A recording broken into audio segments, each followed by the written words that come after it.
warm welcome to everyone and namaste.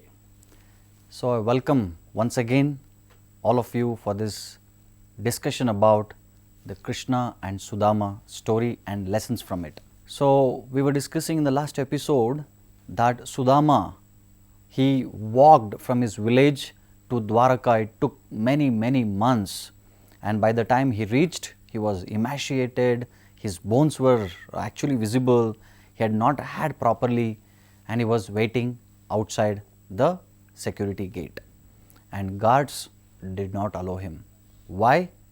Another very important lesson we can learn from this is, in this world, people look at the external package and not the internal substance. Whenever there is a gift package, so everyone are enamored by how the package looks like, but we don't value the internal substance. So, let me give you another beautiful story in connection to this in Ramayana. So, one time Vishwamitra was a very great and famous Muni. He enters Ayodhya and he directly tries to come inside the assembly hall of a king Dasharath. And as he was entering the gate, again the security guards stop him. They say, "You cannot go inside, who are you?" And Vishwamitra says, "You don't know me, you should allow me, I want to see the king." And they say, "No, you cannot go." And he gets very angry, and immediately the guards become scared and they start running towards Dasharath and says, "Maharaj, Maharaj." And Dasharath says, "What happened?" "There is somebody who is just pushing inside the assembly hall. He says he wants to meet you." And Dasharath says, "Really? Who is that? What is his name?" And the guards say, he says his name is Vishwamitra. And when Dasharath and all the ministers, other sages who hear the name Vishwamitra, immediately they get up and they offer obeisances and they start. Dasharath comes down from his throne and he starts running towards Vishwamitra to escort him and to worship him. So, again the same mistake.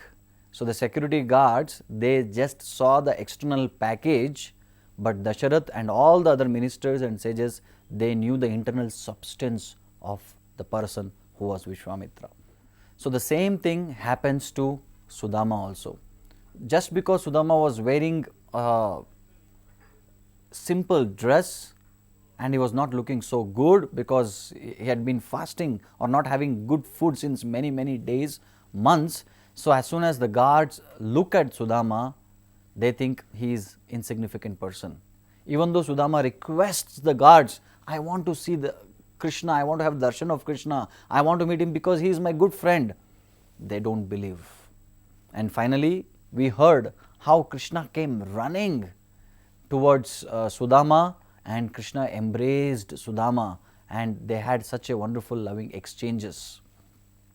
So, after that, they both give bath to each other with their tears, and finally Krishna holds Sudama's hand and he takes him inside the palace. He tells Rukmini, "Please arrange big feast. There should be 54 items, chappan bhog, and I want to personally feed my friend, dear friend Sudama."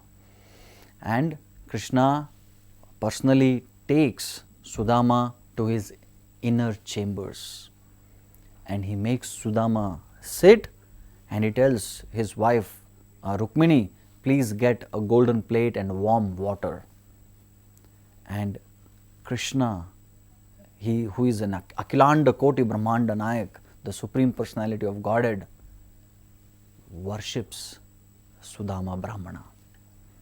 So, another very important lesson what Krishna is teaching all of us is, whenever we meet a person with wisdom, with jnana, who is a Brahmana, we should always respect him and we should always worship him.